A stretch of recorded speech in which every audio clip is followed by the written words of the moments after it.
বন্ধুরে আমার মূসা নবী, ওনার নাম জানেন মূসা কালিমুল্লাহ। 8 জন নবীকে আল্লাহ স্বর্গীয় উপাধি দিয়েছে। কয়জন নবী? কথা বলেন, কয়জন? 8 জন নবীকে আল্লাহ রাব্বুল আলামিন স্বর্গীয় উপাধি দিয়েছে। এর মধ্যে একজন হলো মূসা কালিমুল্লাহ। মূসা স্পোক টু আল্লাহ। মূসা কালিমুল্লাহর সাথে কথা, আল্লাহর সাথে কথা বলেছেন। ওনার মর্যাদা আছে না নাই? শুধু মর্যাদা আছে না, পুরোই ব্যতিক্রম মর্যাদা। বন্ধু, আল্লাহর নবী মূসা কালিমুল্লাহ ইন্তেকাল করলো। মূসা কালিমুল্লাহর ইন্তেকালের পরে ওনাকে যখন প্রশ্ন করা হলো মৃত্যুটা কেমন লাগছে, কেমন পেয়েছে মৃত্যুটাকে, মূসা কালিমুল্লাহ উত্তর দিয়েছে, আমার কাছে আমার মরণটা এমন মনে হয়েছে। কেমন মনে হয়েছে?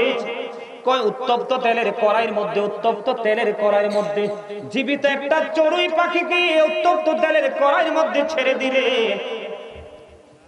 চড়ুই পাখিটার যেমন মনে হবে, চড়ুই পাখিটার যেমন অবস্থা হয়, আমার কাছে আমার মৃত্যুটাকে ঠিক তেমনই মনে হয়েছে। আল্লাহু আকবার বলেন না আর জোরে। বন্ধুরে আমার, জীবিত একটা চড়ুই পাখিকে তেলের কড়াইয়ের মধ্যে ছেড়ে দিলে কি হবে? একেবারে ভাজা হয়ে যাবে, ভুনা হয়ে যাবে। মূসা কালিমুল্লাহ যদি এমন বয়ান দিতে পারে, তাহলে আমাদের মতো পাপী আমাদের উপায় থাকবে না বন্ধু। থাকবে? এই পাপী মানুষগুলো যখন বন্ধু অনেক বেশি যন্ত্রণার মধ্য দিয়ে তাদের মৃত্যু হবে, মৃত্যুবরণ করার পরে তাদেরকে কোথায় নিয়ে যাওয়া হবে? কথা বলেন না কেন? কোথায় নিয়ে যাওয়া হবে? কবরে বন্ধু। কবরটা তো আরো বড় ভয়ঙ্কর। এটা আপনারা অনেক আগে শুনেছেন, আমরা ছোট থাকতে শুনেছি। কমপক্ষে 99টা সাপ থাকবে পাপীদের সেবার জন্য। কিসের জন্য? সেবা যত্ন করবে, কন্টিনিউ একটার পর একটা সবল মারতে থাকবে। এত বিষাক্ত হবে সাপগুলো রে, পৃথিবীর দিকে যদি মুখটা বের করে যদি নিঃশ্বাস ফালায় সাপগুলো, পৃথিবীর মাটি ওই সাপের নিঃশ্বাসে বিষাক্ত হয়ে যাবে, কখনোই কোনো শস্য জন্ম হবে না। এত ভয়ঙ্কর সাপ কন্টিনিউ সবল মারতে থাকবে বন্ধু, কন্টিনিউ সবল মারতে থাকবে। ওই যে আগে বলেছি, আল্লাহ বলেছেন লা ইয়ামুতু, মরার কোনো সুযোগ নাই, ফিহা ওয়ালা ইয়াহইয়া, বাঁচার কোনো সুযোগ নাই, ওমা হুম আনহা বিগাইবিন, পালিয়ে যাওয়ার কোনো সুযোগ নাই। আমি যদি দুই একটা एग्जांपल দেই, আপনাদেরকে एग्जांपल দেওয়ার দরকার আছে না নাই? বন্ধুরে আমার, আমি আপনাদেরকে একটা एग्जांपल দেব। সেই एग्जांपलটা হলো সাদ বিন মুআয রাদিয়াল্লাহু তাআলা আনহুর ইন্তেকালের পরে ওনাকে যখন কবরে দাফন করা হলো, আমি পাপগুলোকে একটু আইডেন্টিফাই করতে চাই, শনাক্ত করতে চাই। পাপগুলো ঠিক কি ধরনের পাপ আমরা করতে পারি। আল্লাহ রাসূল বলেছেন, হাসতে হাসতে মানুষ এমন অপরাধ করে মাসরিক থেকে মাগরিব পর্যন্ত জাহান্নামের দিকে এগিয়ে যায়। জোরে জোরে কন্যা নাউযুবিল্লাহ। আল্লাহর হাবিব বলেছেন, আমি আমার উম্মতগুলোকে মাজায় ধরে ধরে জাহান্নাম থেকে বাঁচাইতে চাই, তারা আমার হাত পুশকে জাহান্নামে পড়ে যায়। সাদ বিন মুআয রাদিয়াল্লাহু তাআলা আনহু ইন্তেকালের পরে জানাজা হলো বন্ধু। জানাজার পরে তাকে কবরে দাফন করা হলো। দাফন করার পরে বন্ধু আমার নবী সাহাবায়ে কেরামদের কিনে তার কবরের পাশে দাঁড়িয়ে দাঁড়িয়ে দোয়া করছে, তাসবিহ তাহলিল পাঠ করছে। সাহাবায়ে কেরাম প্রশ্ন করলো, ইয়া রাসূলুল্লাহ, ইয়া হাবিবাল্লাহ, নবী গো, ও প্রাণের নবী, তার কবরের পাশে দাঁড়িয়ে দাঁড়িয়ে দোয়া করা, তাসবিহ তাহলিল পাঠ করার মানে কি? এবার আমার নবী বললেন, সাদ বিন মুআয যেমন একজন আল্লাহ ওয়া এমন ফরেজগার ব্যক্তি ছিলেন, ওনার জানাজায় ৭০,০০০ ফেরেশতা অংশগ্রহণ করেছে। জোরে জোরে করুন আল্লাহু আকবার। নবী ওনার জানাজায় যদি ৭০,০০০ ফেরেশতা অংশগ্রহণ করে গো, তাহলে ওনার কবরের পাশে দাঁড়িয়ে তাসবিহ তাহলিল দোয়া করার মানে কি? আমার নবী জানিয়ে দিল বন্ধু, তার প্রস্রাব করার পরে ভালো করে পবিত্র হতো না, এই কারণে তার কবরের মধ্যে আযাব জ্বলতেছে। আমার নবী দোয়া করে দিয়েছেন তার কবর আযাব বন্ধ। আপনার সবই ঠিক আছে, কিন্তু কি নাই? পবিত্রতা। লা তুকবালু সালাতুন বিগাইরি তুহুর আলা সাদাকাতিন মিন কলুল, পবিত্রতা ছাড়া ইবাদত কবুল হয় না, হালাল উপার্জন ছাড়া দানও কবুল হয় না। কথা কি বুঝে আসছে আমার? বন্ধুরে আমার, এবার আসেন, আমাদের দেশের মধ্যে মানুষ ভাইয়ে ভাইয়ে ঝগড়া করতে মজা পায় কি পায় না? আরো জোরে বলেন কি? আমাদের দেশে সবচেয়ে বেশি যে প্রতিহিংসামূলক আচরণটা হয় ভাই ভাইয়ের সাথে, পাপ যে পাপী লোক যে কেমন করে পাপ করে, পাপী লোক কাকে বলা হয়? আমি বন্ধু মুক্তাসার ভাবে ছোট্ট ছোট্ট করে আপনাদেরকে একটু বুঝিয়ে দেব। তার আগে এক হলো প্রস্রাব করার পরে পবিত্রতা না, পবিত্রতা অর্জন না করা। যেমন বিশেষ করে জুমার দিনে দেখবেন, আপনি দেখবেন সারাদিন ঘোরাফেরা করবে মানুষ, সময় মতো মসজিদে যাবে না। ইমাম সাহেব খুতবা দেওয়ার সময় হলে মসজিদে চলে যায় ছোটাছুটি করে, প্রস্রাবখানায় গিয়েছে, প্রস্রাব করে পানি খরচ করে চলে গেছে। কিন্তু বোকা জানে না পুরুষের প্রস্রাব সহজে বন্ধ ক্লিয়ার হয় না, একটু হাঁটাহাঁটি করতে হয়, ঠিক কিনা বলেন? আপনি কিন্তু নামাজে জামাতে যদি আখিরি বৈঠকে বসেন তাও জামাতের সওয়াব পাবেন, কিন্তু অপবিত্র হয়ে নামাজ পড়লে আপনার কোনো ফায়দা। তাহলে কোনটা আগে দরকার? পবিত্রতা বন্ধু। আমি আপনাদেরকে বলে দেই, হযরতে আব্বাস রাদিয়াল্লাহু তাআলা আনহুর জামানায় এক ব্যক্তি ইন্তেকাল করলো, করার পরে বন্ধু ওনাকে কবরে দাফন করা হলো। দাফন করার জন্য যখন নিয়ে গেল তার আপন স্বজনেরা, এবার কবরের দিকে চাইয়া দেখে ছোট্ট বিড়ালের আকৃতিতে, কিতাব যেটা প্রমাণ করেছে বিড়ালের আকৃতিতে এক জানোয়ার তার কবরের মধ্যে প্রবেশ করেছে। জোরে বলেন না নাউজুবিল্লাহ। আর জোরে কি? বিড়ালের আকৃতির একটা জানোয়ার তার কবরের মধ্যে প্রবেশ করেছে। আর যাওয়ার চেষ্টা করার পরে বন্ধু জানোয়ারটাকে সরাইতে পারে না। এবার তারা তাৎক্ষণিকভাবে চিন্তা করলে এই কবরে তাকে দাফন করব না, নিশ্চয়ই কোনো সমস্যা আছে। আরো একটা কবর বন্ধু খনন করা হলো, আর একটা কবর খনন করার পরে তাকে আবার কবরে নিয়ে যাওয়া হলো দাফন করার জন্য। আবার চাইয়া দেখে ওই যে বিড়ালের আকৃতিতে জানোয়ার, ওই কবরের মধ্যে দেখে আবার ও বিড়ালের আকৃতিতে জানোয়ার এসে প্রেজেন্ট। দুইটা কবর এখান থেকেও বন্ধু সরাইতে পারে না। তৃতীয়বার আবার একটা কবর খনন করলো। আবার যখন তার ওই লাশটাকে নিয়ে কবরে চলে গেল, এবার আবার চাইয়া দেখে তার কবরের মধ্যে বন্ধু আরেকটা জানোয়ার বিড়ালের আকৃতিতে। এবার তারা বলতেছে না, কোনো রহস্য আছে, এখানে দাফন করব না। আব্বাস রাদিয়াল্লাহু তাআলা আনহুকে খবর দেওয়া হলো। উনি জলদি করে বন্ধু কবরের পাশে চলে আসলো। আসার পরে পুরো ব্যাখ্যা বিশ্লেষণ তিনি জানতে পারলেন। জানার পরে তিনি বললেন তাকে জানোয়ার সহ কবরের মধ্যে দাফন করো। তাকে দাফন কাফন সম্পূর্ণ করে বন্ধু চলে গেলেন কোথায়? চলে গেলেন ওই বন্ধু তার বাড়িতে। বাড়িতে যাওয়ার পরে খবর নিলেন তার জীবনে কি এমন কর্ম করেছে, একটু খবর নেওয়া দরকার। এবার তার বিবির সাথে যখন বন্ধু আলাপ আলোচনা হলো, পুরো ঘটনাটা যখন বিশ্লেষণ করা হলো, এবার তার বিবি ডাক দিয়ে বলল, আমার স্বামীর কাছে থেকে আমি একটা নোংরামি দেখেছি, সেটা হলো স্বামী স্ত্রীর মিলন যখন হতো সে ইসলামী আইন অনুযায়ী সুন্দর করে সে পবিত্র হতো না। আমার মনে হয় এই কারণে তার কবরের মধ্যে নাপাক জানোয়ার হাজির। নাউজুবিল্লাহ বলেন না কেন? আরো জোরে বন্ধুরে আমার, আমি আপনাদেরকে বলে দেই, এই পৃথিবীর পবিত্র ভূমি সর্বপ্রথম নোংরা করেছে বন্ধু কাবিল। এটা আলেমরা জানে। হাবিলকে হত্যা করেছে কাবিল নারীর লোভের কারণে। কিসের কারণে? আদম আর সাফিউল্লাহ মা হাওয়ার সাথে বিয়ে হয়েছে, তারা স্বামী স্ত্রী। মা হাওয়া 20 বার সন্তান প্রসব করেছে, প্রত্যেকবারই ডাবল সন্তান প্রসব করেছে, একটা ছেলে একটা মেয়ে প্রত্যেকবারই করেছে বন্ধু। বন্ধুরে আমার, হাবিল কাবিল তাদের বিয়ে নিয়ে পছন্দ নিয়ে বন্ধু ঝগড়া হলো। ঝগড়া করতে করতে এক পর্যায়ে বন্ধু কাবিল হাবিলকে হত্যা করে ফেললো। অনেক লম্বা ঘটনা বন্ধু। এবার যখন কাবিলকে হত্যা করলো, হযরতে আব্দুল্লাহ রাদিয়াল্লাহু তাআলা আনহু বললেন, আমি জলযানে ভ্রমণ করতেছিলাম। ভ্রমণ করতে করতে করতে করতে হঠাৎ করে দেখলাম প্রাকৃতিক পরিবেশটা আমার প্রতিকূলে চলে গেল। আমার এটা অনুকূলে নাই। আমি আস্তে করে তাড়াতাড়ি করে কোলে ভিড়লাম। কোলে ভিড়ার পরে আমি সামনের দিকে অগ্রসর হলাম। অগ্রসর যখন হলাম, আমি অগ্রসর হওয়ার পরে হঠাৎ করে সাদা ঘোড়ায় চড়ে টকবক করে আমার কাছে কিছু লোক আসলো। তারা ইশারা করে বললেন, ওই বাড়ির মধ্যে যাও। চতুর্দিকে প্রাচীর ঘেরা এক বাড়ি। কই আমি বাড়ির মধ্যে প্রবেশ করলাম। বাড়ির মধ্যে প্রবেশ করে দেখতে পাইলাম বাড়ির মধ্যে বিশাল বড় একটা পানির হাউজ। এই হাউজের উপরে দেখতে পাইলাম একটা একটা ব্যক্তি পা দুইটা উপরের মাথার উপর দিকে ঝুলানো, মাথাটা ঠিক পানির হাউসটার খুব কাছাকাছি। তিনি বলতেছেন সে পানিটা টাচ করতে পারে, কি করতে পারে, তিনি পানিটা ধরতে পারে, কিন্তু উনি শুধু পানি পানি করে বন্ধু, চিৎকার চেঁচামেচি করতেছে, পানির পিপাসায় বন্ধু কলিজা ফেটে যাচ্ছে, কিন্তু পানির হাউজের উপর তিনি পানি পান করতে পারে না। হযরতে আব্দুল্লাহ রাদিয়াল্লাহু তাআলা আনহু বললেন, আমি একটা পেয়ালা দিয়ে পানি যখন তার দিকে নিয়ে যাচ্ছিলাম, আমার হাতের এই কবজি পর্যন্ত কি হয়ে গেল, অবশ হয়ে গেল। আমি হাজার চেষ্টা করেও তাকে পানি পান করাতে পারলাম না। এবার তাকে প্রশ্ন করলাম, তুমি কে? এবার তিনি উত্তর দিলেন, আমি হলাম আদম আলাইহিস সালামের ছেলে কাবিল। কই তোমার এই অবস্থা কেন? কই আমার এই অবস্থার কারণ হলো আমি নারীর লোভে পড়ে আল্লাহর হুকুমকে অমান্য করে পৃথিবীর পবিত্র ভূমিকে সর্বপ্রথম আমার ভাইয়ের রক্তে আমি লাল করেছি, তাকে হত্যা করেছি। জোরে জোরে করুন নাউযুবিল্লাহ। কই আমি পানি পানি করছি, পানির পিপাসায় আমার কলিজা ফেটে যাওয়ার উপক্রম হলো, অথচ আমি পানির হাউজের উপর ঝুলন্ত আছি, কিন্তু পানি পান করতে পারছি না। জোরে জোরে বলেন নাউযুবিল্লাহ। এরকম পাপ আমাদের মাঝে আছে না নাই? আরো জোরে বলেন না কেন?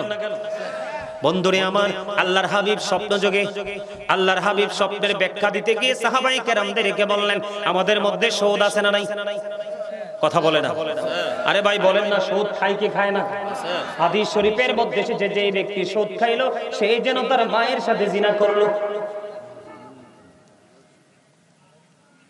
এত ভয়ঙ্কর পাপ, মায়ের সাথে জিনা করা তো থাক দূরে, পাগল যদি হয় সন্তান, মায়ের দিকে যদি কোনো পাগল যদি কুনজর দেয়, ওই পাগল সন্তান ওই অসভ্যর চোখ দুইটা তুলে ফেলবে, ঠিক কিনা বলে? কিন্তু আল্লাহর হাবিব জানিয়ে দিয়েছেন, সুদ যারা খায় তারা যেন তার মায়ের সাথে জিনা করলো। সুদের মাধ্যমে 1 টাকা উপার্জন করা 36 বার জিনা করার চাইতেও জঘন্য অপরাধ। আল্লাহর হাবিব স্বপ্নের ব্যাখ্যা দিতে গিয়ে সাহাবায়ে কেরামদেরকে বললেন, বন্ধু আল্লাহর হাবিব দেখতে পাইলেন একটা লোক রক্তের নদীর মধ্যে সাঁতার কাটে। কি করে? কথা বলে না। রক্তের নদীর মধ্যে সাঁতার কাটতেছে, আরেকজন কুলের মধ্যে পাথর নিয়ে দাঁড়িয়ে আছে। ওই রক্তের নদী থেকে সাঁতার কেটে কেটে যখন কুলের দিকে আসতে চায়, ওই যিনি কুলে দাঁড়িয়ে আছে তিনি শুধু পাথর নিক্ষেপ করে করে বন্ধু লোকটাকে ফিরিয়ে দিচ্ছে, লোকটাকে শুধু অন্যত্রে ফিরিয়ে দিচ্ছে। বন্ধু ফিরিয়ে যখন দিচ্ছে, এই দৃশ্য যখন দেখলেন, রাসূলের সঙ্গী হলেন ফেরেশতা। আল্লাহর হাবিব বললেন, স্বপ্ন যোগে আমি পরিদর্শন করতেছি, ফেরেশতা আমাকে নিয়ে বলল, আল্লাহর হাবিব চলেন ভ্রমণ করব। আমি ভ্রমণে গিয়ে দেখলাম এই দৃশ্য। তখন আমি ফেরেশতাদেরকে প্রশ্ন করলাম, এই যে রক্তের নদীর মধ্যে সাঁতার কাটে রে, ওই মানুষটা কে রে? কি এমন অপরাধ করেছে সে তার এই অবস্থা?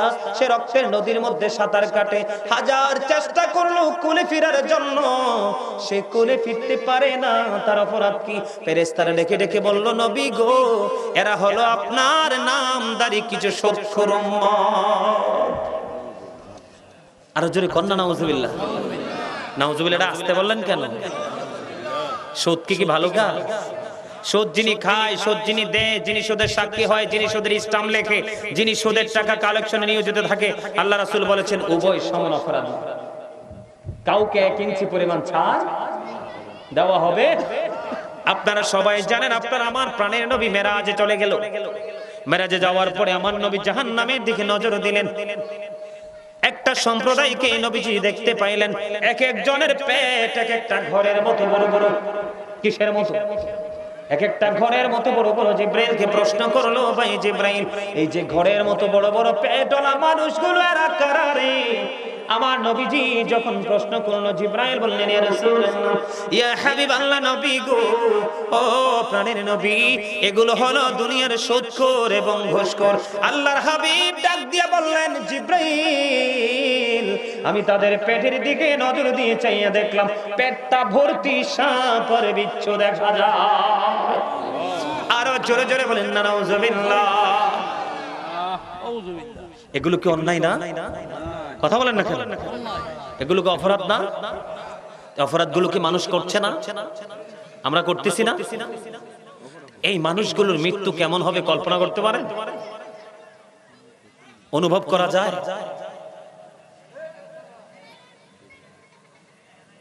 অন্যায় অপরাধের আমাদের মাঝে কোনো শেষ আছে?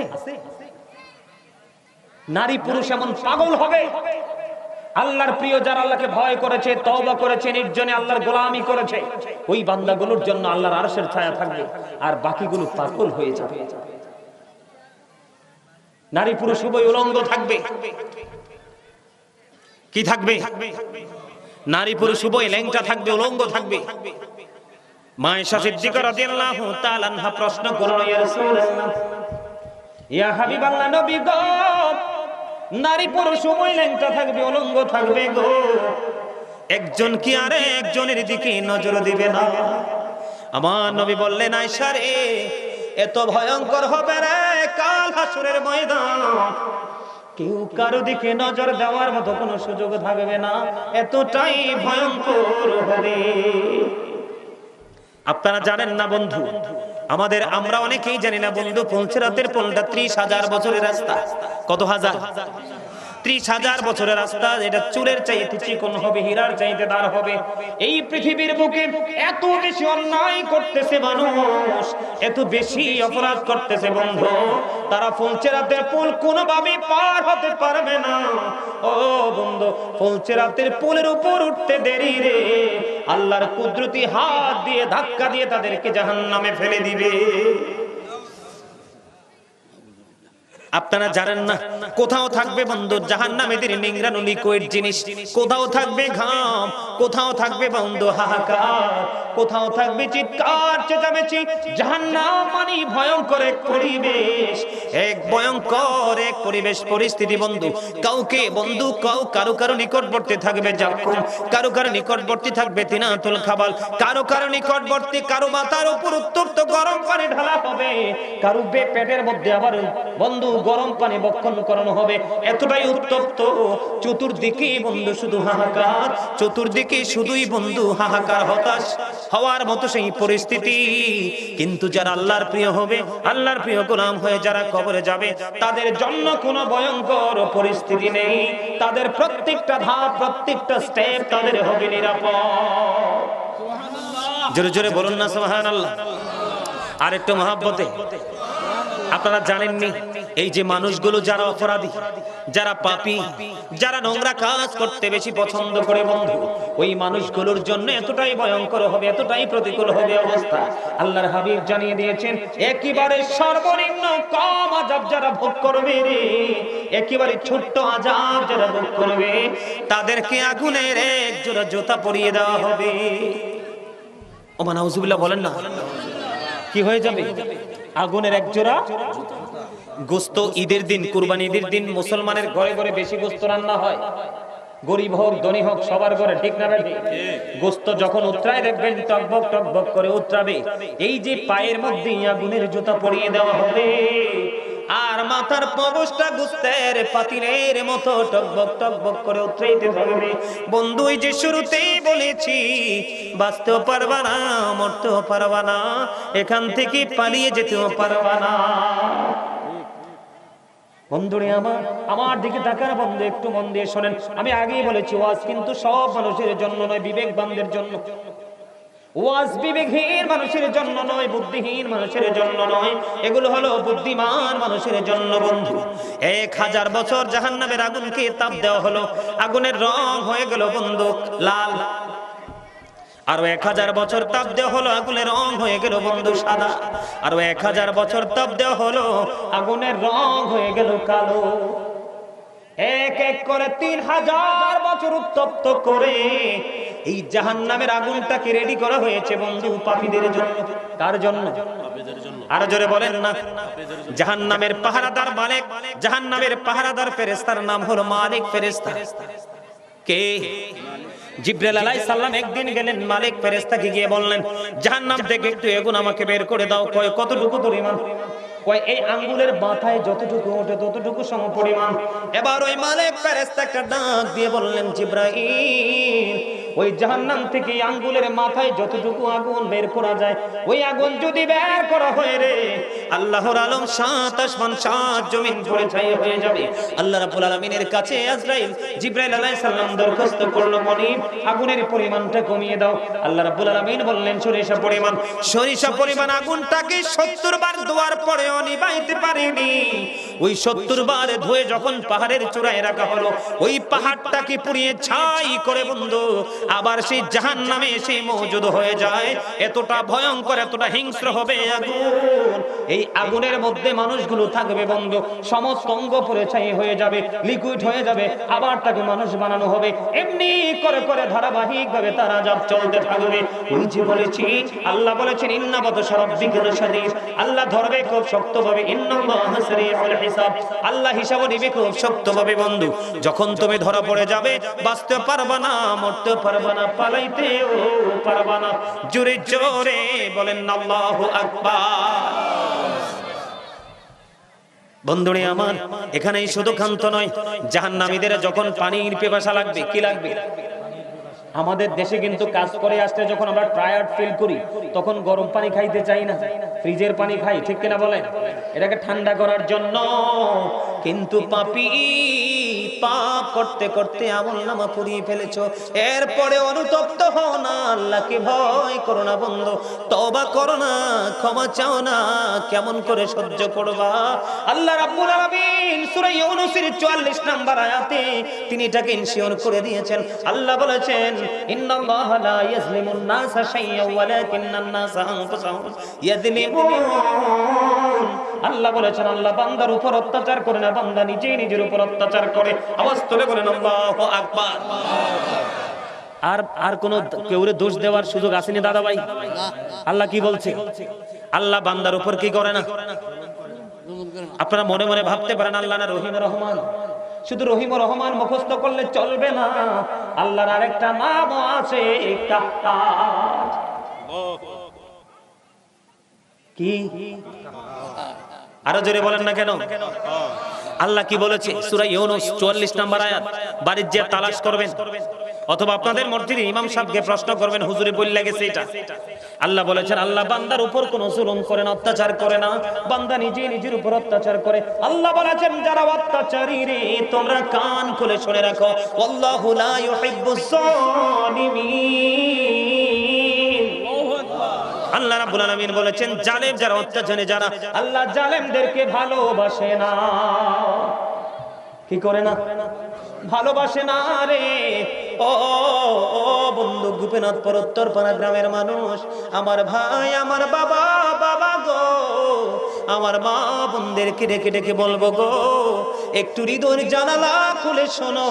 আল্লাহ জানিয়ে দিয়েছেন আল্লাহ তারা বান্দার উপর জুলুম করে না, কারণ আল্লাহ বলেছেন আমি আমার মন মতো করে আমার বান্দাকে বানাইছি। আল্লাহ রাব্বুল আলামিন কোরআন শরীফে সূরা 3 এর মধ্যে বলেছেন লাকাদ খালাকনাল ইনসানা ফি আহসানি তাকওয়িম। আল্লাহ সূরা ফিতরের মধ্যে বলেছে মন মতো করে বানাইছে, সূরা 3 এর মধ্যে বলেছে আল্লাহ সুন্দর করে বানাইছে। এই সুন্দর মানুষকে আল্লাহ কষ্ট দিতে চায় না, তাদের উপর আল্লাহ জুলুম বন্ধ করতে চায় না। আল্লাহ এই জন্য বলেছে আল্লাহ বান্দার উপর জুলুম করে না, বান্দা নিজে নিজের উপর জুলুম করে। আর যারা জুলুম করে আল্লাহ বলেছেন আল্লাহ তাদেরকে পছন্দ করে না। সবচেয়ে বড় ভয়ঙ্কর খবর হলো আল্লাহ বলেছেন ওমালিজ জালিমিনা মিন আনসার, যারা জালেমরা যখন বিপদে পড়বে, তাদের পুরো পরিবার যখন তাদের প্রতি করে চলে যাবে, আল্লাহ বলেছেন বান্দা মনে রেখো গো, আমি তোমাদের জন্য কোনো সাহায্যকারীও রাখবো না। জালেমরা যখন বিপদে পড়ে আল্লাহ তাদের জন্য কোনো সাহায্যকারীও বরাদ্দ, কথা বলেন না কেন? তাদের জন্য কোনো সাহায্যকারী কি নাই? কে বলেছে? তা আল্লাহ যদি আপনার জীবন থেকে সাহায্যকারী সরিয়ে দেয়, সাহায্যকারীর কল্পনা কি করলে লাভ হবে? কথা বলেন না কেন? বন্ধুরে আমার, এই জন্য বলতেছি একটু সাবধান হও, একটু সচেতন হও। দুনিয়ার পিছে ছুটবে, দুনিয়ার যখন কাজ করা প্রয়োজন তখন করবে, যখন তুমি আল্লাহর গোলামি করার দরকার তখন করবে। যেমন আজকের এই দিনটাই গ্রামবাসীর জন্য উত্তম ছিল এই মাহফিলকে বরণ করা। কথা বলেন না কেন? বন্ধুরে আমার, আমার দিকে নজর দিয়ে তাকান। যখন পানির পিপাসায় বন্ধ করে যে ফেটে যাবে, আল্লাহর হাবিব জানিয়ে দিয়েছেন উত্তপ্ত গরম পানি তাদেরকে একটা হাদিসের মধ্যে এসেছে মাথা দিয়ে ঢেলে দেওয়া হবে, আর একটা মধ্যে এসেছে তাদেরকে খাওয়ানো হবে। এতটাই উত্তপ্ত হবে, নিচে দিয়ে সবকিছু বন্ধ লিকুইড হয়ে বের হয়ে যাবে। ওই যে জুস খান না, জুস, কথা বলে না, জুসের মতো হয়ে বন্ধ বের হয়ে যাবে। বাঁচার সুযোগ নাই, মরার সুযোগ নাই, পালিয়ে যাওয়ার কোনো সুযোগ নাই। আল্লাহর হাবিব আরো বলেছেন তাদের জন্য খাবারের ব্যবস্থা করে রেখেছেন। কোরআনে এসেছে সেই খাবারটা হলো বন্ধু যক্ষম। কি? মুখের কাছে আনতে দেরি দাঁতগুলো খসে পড়ে যাবে, ভিতরে যাইতে দেরি সবকিছু বন্ধ একেবারে লিকুইড হয়ে বের হয়ে যাবে। এখানে শুধু ক্ষান্ত নয়, আল্লাহর হাবিব বলেছেন পাপীদের জন্য আরেকটা খাবার বরাদ্দ করা আছে, সেটার নাম হলো বন্ধু তিনাতুল খাবার। ইয়া রাসূলুল্লাহ, ইয়া হাবিবাল্লাহ, নবী গো, এই তিনাতুল খাবারটা কি গো নবী? আমার নবী বলেছেন আরেকটা জাহান্নামীর রক্ত পুজ অথবা ঘাম। জোরে কন্যা নাউজুবিল্লাহ। আরে আরো জোরে বলেন না নাউজুবিল্লাহ। কই যাব তখন আমরা? আছে মরার জায়গা আছে, বাসার জায়গা আছে, পালাবার জায়গা আছে, কিচ্ছু তো নাই। স্মরণ করতে হবে, এগুলো আমাদেরকে একটু মাথায় ব্রেইনে সেট আপ দিতে হবে। কথা কি বুঝতে পারছেন? এই জন্য আমি বলি এইসব হবে যাইতে হবে কবরে, হিসাব নিকাশ দিতে গো হবে হাসরে। আল্লাহুম্মা সাল্লি মুহাম্মাদে মুহাম্মাদ ওয়া আলা আলি মুহাম্মাদ ওয়া আলা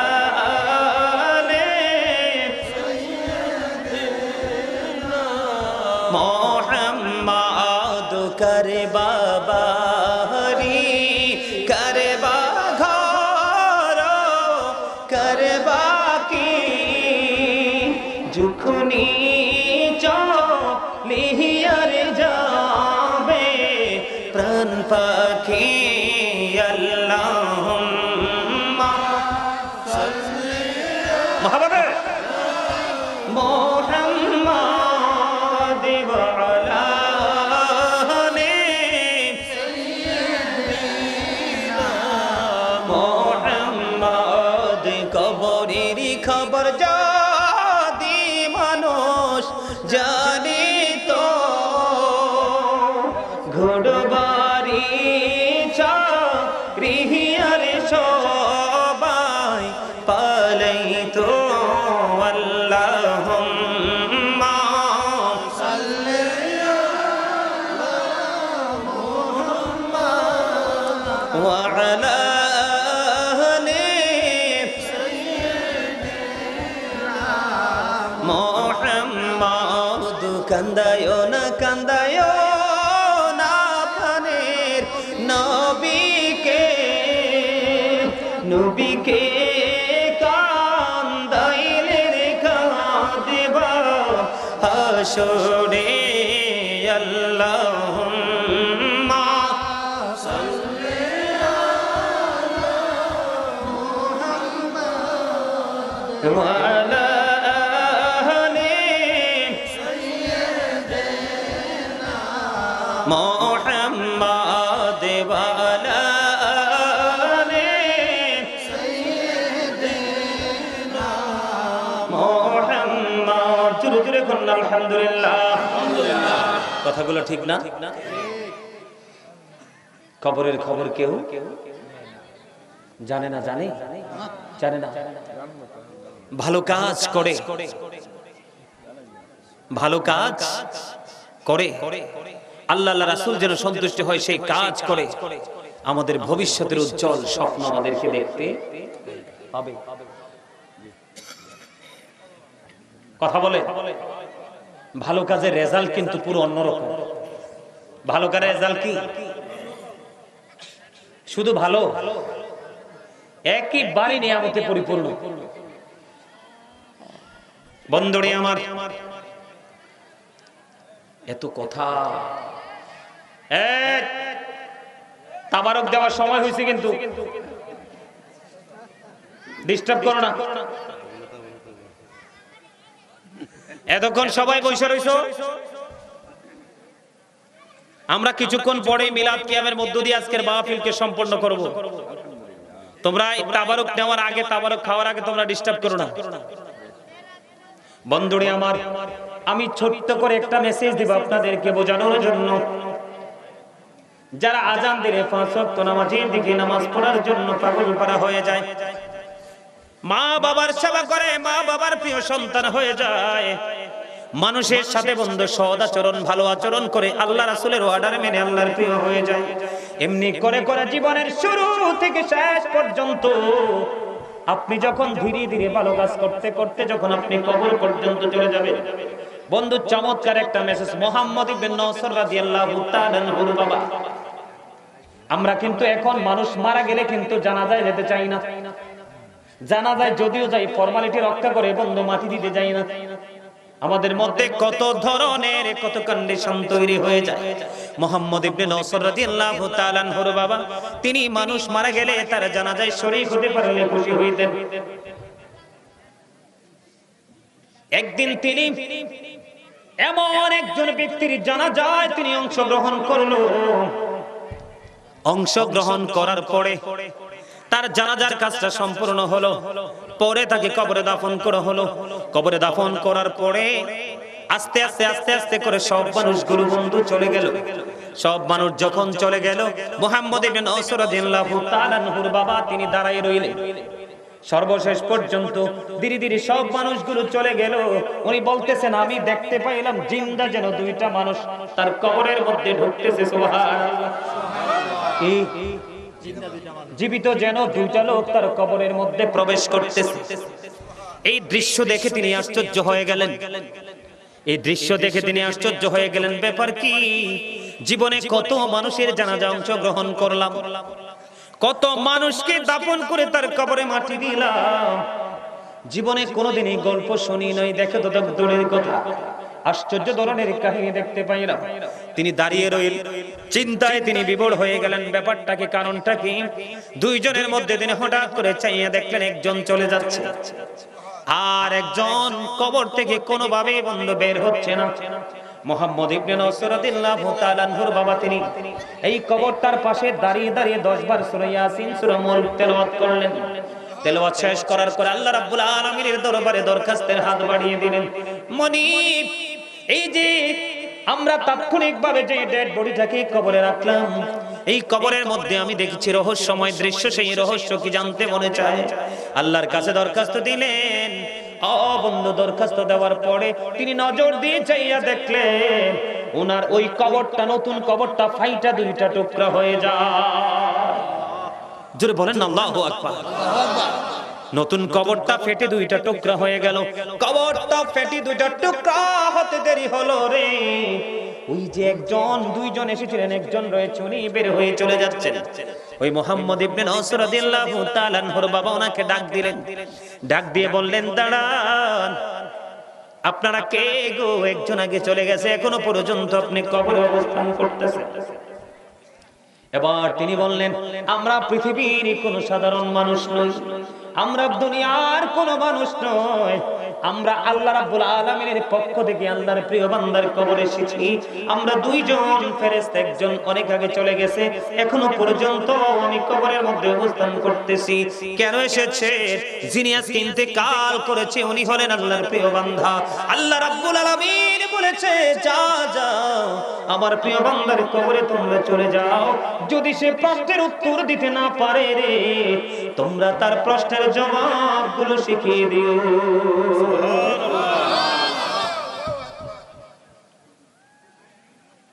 আপনারা তো জানেন না, আল্লাহর কাজ যারা করবে, যারা অল টাইম আল্লাহর জিকিরে ব্যস্ত থাকবে, সব জিকির আল্লাহর স্মরণে, আল্লাহর সন্তুষ্টির জন্য যা করা হয় সব জিকির, যেই ব্যক্তিটা আল্লাহর জিকির করতে করতে করতে করতে দিন অতিবাহিত করবে, ওই ব্যক্তিটার প্রাণ পাখি নেওয়ার জন্য মৃত্যুদূত কত দিক দিয়ে চেষ্টা করবে, হাত দিয়ে, চোখ দিয়ে, মুখ দিয়ে, যেদিকে যাবে সেদিকে জিকির, যেদিকে যাবে সেদিকে জিকির, কোন দিক দিয়ে তার প্রাণ পাখিরা বের করতে পারবে না। বন্ধু, আল্লাহ রাব্বুল আলামিনের দরবারে দরখাস্ত করে দেবে, মনিব তোমার বান্দার অঙ্গ প্রত্যঙ্গ চতুর্দিকে শুধু জিকির শোনা যায়, কোন দিক দিয়ে তার প্রাণ পাখি তো বের করতে পারছি না।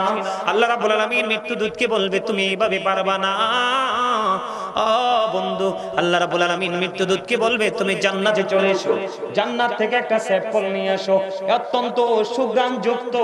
তুমি যখন ওই আমার প্রিয় বান্দার সামনে যখন ধরবে, তার ভিতরে সুঘ্রাণ প্রবেশ করবে, রুহুর ভিতর থেকে পানি বের হওয়ার মতো পরিস্থিতি তৈরি হবে, আর সেইভাবে তার প্রাণ পাখিটা হাতে চলে আসবে। আল্লাহর প্রিয় লোকদের কোথাও কোনো ভয়, তাদের কোনো টেনশন, তাদের কোনো চিন্তা। তার প্রমাণ হলো আল্লাহ বলেছেন, behold verily the friends of Allah have nothing to fear or to regret। আল্লাহ বলেছেন, আলা ইন্না আউলিয়া আল্লাহি লা খাউফুন আলাইহিম ওয়া লা হুম ইয়াহজানুন। আপনারা তো জানেন না, হাদিস শরীফের মধ্যে এসেছে, আল্লাহ রাসূল বলেছেন, আল্লাহ রাব্বুল আলামিন চায় না আল্লাহর প্রিয় বান্দা পৃথিবীতে থেকে কষ্ট পাক, আর আল্লাহর প্রিয় বান্দা চায় না মৃত্যুবরণ করতে। তার মানে আল্লাহর যারা প্রিয় হয়ে গেছে, কেউ কি চায় মরতে? আল্লাহ বলেছেন তারা মৃত্যুবরণ করতে চায় না, আর আমি আল্লাহ তাদেরকে পৃথিবীতে রেখে কষ্ট দিতে চাই না। জোরে জোরে কন্যা সুবহানাল্লাহ। সম্মানিত উপস্থিতি, এখনো সময় আছে, এখনো সময় আছে আমাদের ক্ষমা চাওয়ার, তওবা করার, আল্লাহ রাব্বুল আলামিনের দিদার পর্যন্ত পৌঁছে যাওয়ার। সময় কিন্তু শেষ, সময় কিন্তু শেষ হয়নি। আপনার যদি আল্লাহর কাছে যে সমস্ত জীবনের গুনার কথা মনে করে কেউ যদি মাছির মাথার সমপরিমাণ চোখের পানি ফেলায়, আল্লাহ রাব্বুল আলামিন তার জন্য জাহান্নামের আগুনকে হারাম করে দিবেন।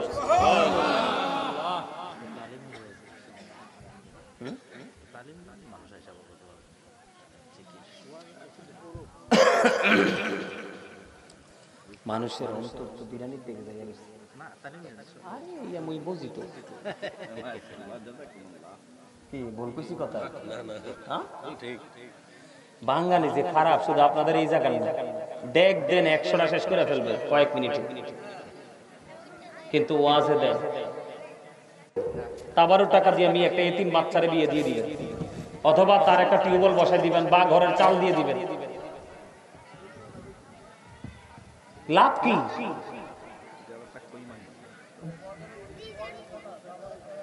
আমার কথা বুঝতে পারছেন? আমার আল্লাহ আল্লাহ আল্লাহ লা ইলাহা ইল্লাহ আল্লাহ আল্লাহ আল্লাহ লা ইলাহা ইল্লাহ। মনটা আমার চাই যে শুধু যেতে মদিনা, মনটা আমার পাগল পারা যেতে মদিনায়। অবুঝ মনের বোঝাই যত, অবুঝ মনের বোঝাই যত, সে তো বোঝে না নবীজি। আল্লাহ আল্লাহ আল্লাহ লা ইলাহা ইল্লাল্লাহ আল্লাহ আল্লাহ আল্লাহ লা ইলাহা ইল্লাল্লাহ। ও গুনাহগারের গহনা জোরে দিদারে আপনার, এই গুনাহগারের গহনা জোরে দিদারে আপনার। দয়া করে দিন দেখা হাবিবি দো জাহান নবীজি।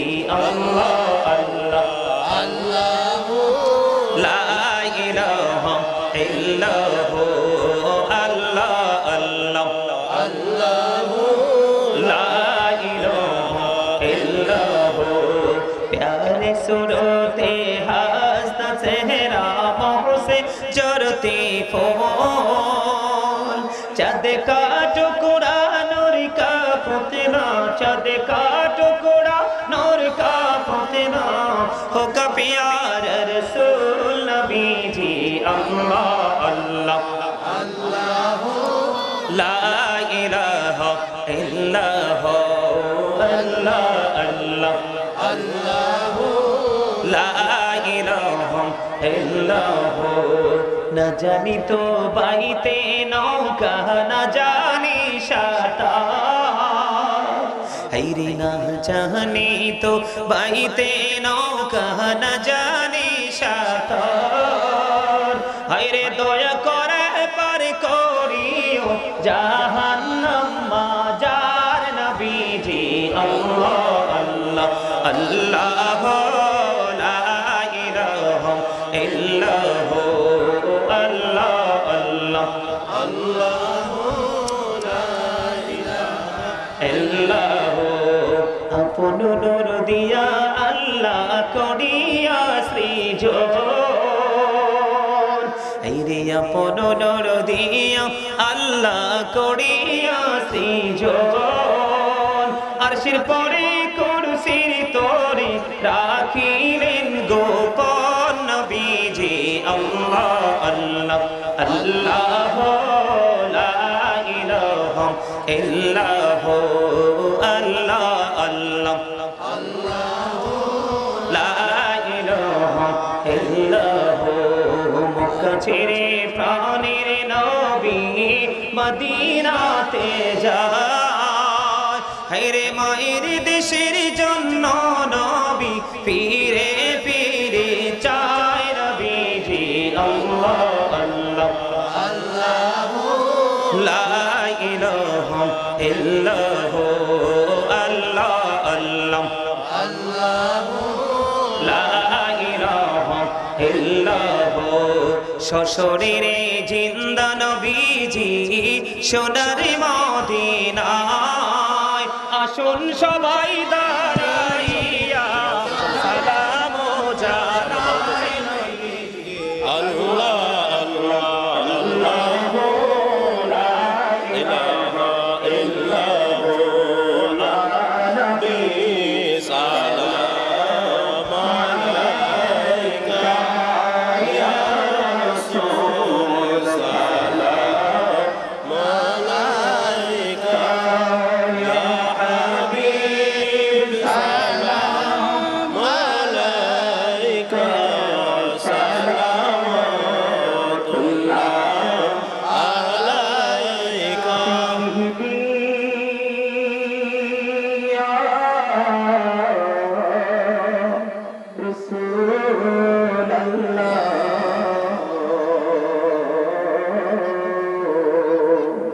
ওয়া ইয়া হাবিবাল্লাহ নবী গো হইতে সব কিছুই পারে দেখিতে আমাদের লাশ কবরে রাখিলে লইলে গো আপন কোলে ইয়া নবী সালাম আলাইকা ইয়া রাসূল সালাম আলাইকা ইয়া হাবিব সালাম আলাইকা সালাওয়াতুল্লাহ আলাইকা তুজহানি বদশাহ কন্দে তাইবি রাস্তা কিনারে কেন যে মরলো কবে মায়া নাই তবে অন্তরে ইয়া নবী সালাম আলাইকা ইয়া রাসূল সালাম আলাইকা ইয়া হাবিব সালাম আলাইকা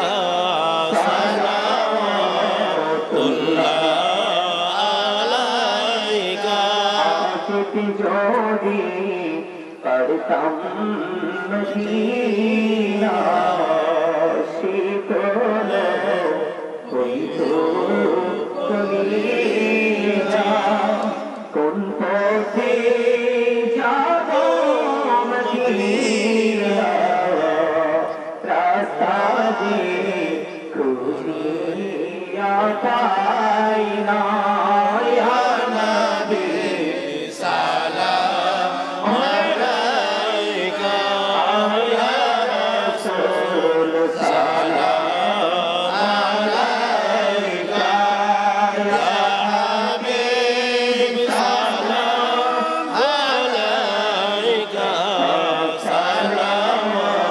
সালাওয়াতুল্লাহ আলাইকা মুস্তাফা জানি রহমান পেলা সালাম সুমে তুঝমে হিদায়ত পেলা को सलाम रसूल आजम इमाम का फन्नों का जलवाए शाने कुदरत पेला को सलाम मुस्तफा जाने रहमत पेला को सलाम शमे बसमे हिदायत पेला को सलाम लगी कल्बों में अजमते मुस्तफा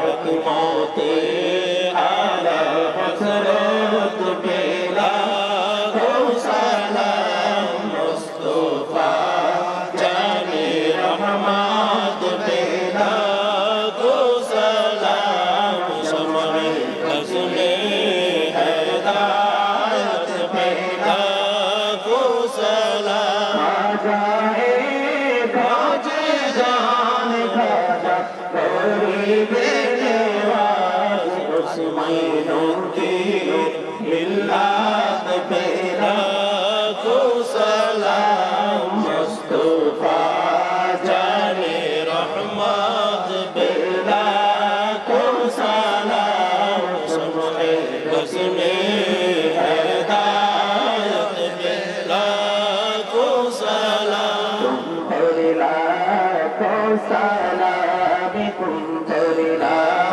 को सलाम अरोश की मीरा जीवानी तुम पढ़ला को सलाम तुम पढ़ला को सलाम या रसूल अरबी तुम पढ़ला को सलाम तुम पढ़ला को सलाम या शफीउल मुजरिमीन तुम पढ़ला को सलाम तुम पढ़ला को सलाम या इमामुल मुरसलीन तुम पढ़ला को सलाम तुम पढ़ला को सलाम या पाक पंजातन तुम पढ़ला को सलाम तुम पढ़ला को सलाम या शुहदाए करबला तुम पढ़ला को सलाम तुम पढ़ला को सलाम या कुल्लो औलिया तुम पढ़ला को सलाम तुम पढ़ला को सलाम नूरे रसूल नूरे खुदा या रसूल अल्लाह नूरे रसूल नूरे खुदा या रसूल अल्लाह या रसूल अल्लाह या हबीब अल्लाह अब्दे रसूल अब्दे खुदा या रसूल अल्लाह अब्दे रसूल अब्दे खुदा या रसूल अल्लाह या रसूल अल्लाह या हबीब अल्लाह अब्दे रसूल अब्दे खुदा या रसूल अल्लाह अब्दे रसूल अब्दे खुदा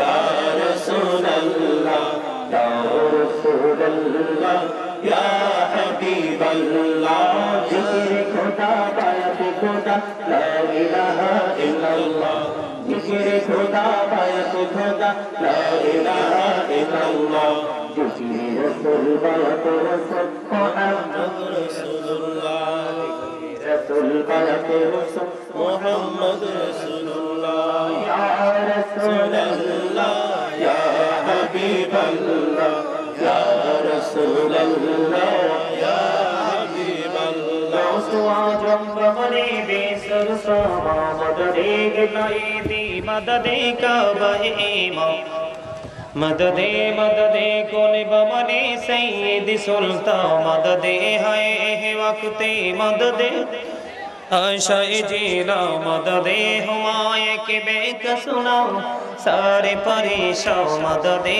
है तेरी जाते खबर गिरे गरीबा मददे या रसूल अरबी बरे मनो बिना मददे मरहम जानम मददे रहमत आलम मददे रहमत आलम मददे रहमत आलम मददे بلغ العلا بكماله كشف الدجى بجماله حسنت جميع خصاله صلى عليه وآله عشق محبوب خدا जिस दिल में हासिल नहीं लाखों मोमिन हो लेकिन ईमान में कामिल नहीं बलगल अला كشف الدجى بجماله حسنت جميع خصاله صلى عليه وآله صلى الله محمد صلى الله عليه صلى الله محمد صلى الله عليه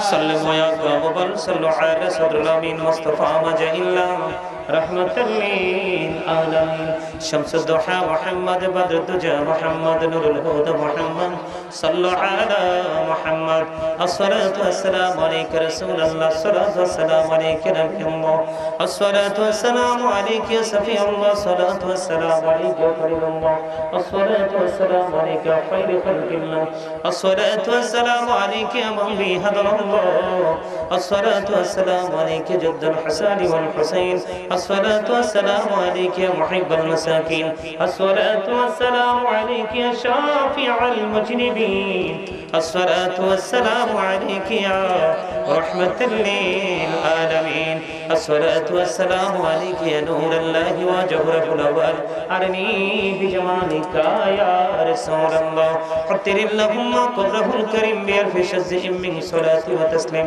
اللهم صل وسلم وبارك عليه প্রত্যেকে বলেন আলহামদুলিল্লাহ আলহামদুলিল্লাহ আর যারা বলেন আলহামদুলিল্লাহ সম্মানিত উপস্থিতি রাত্র অনেক হয়ে গেছে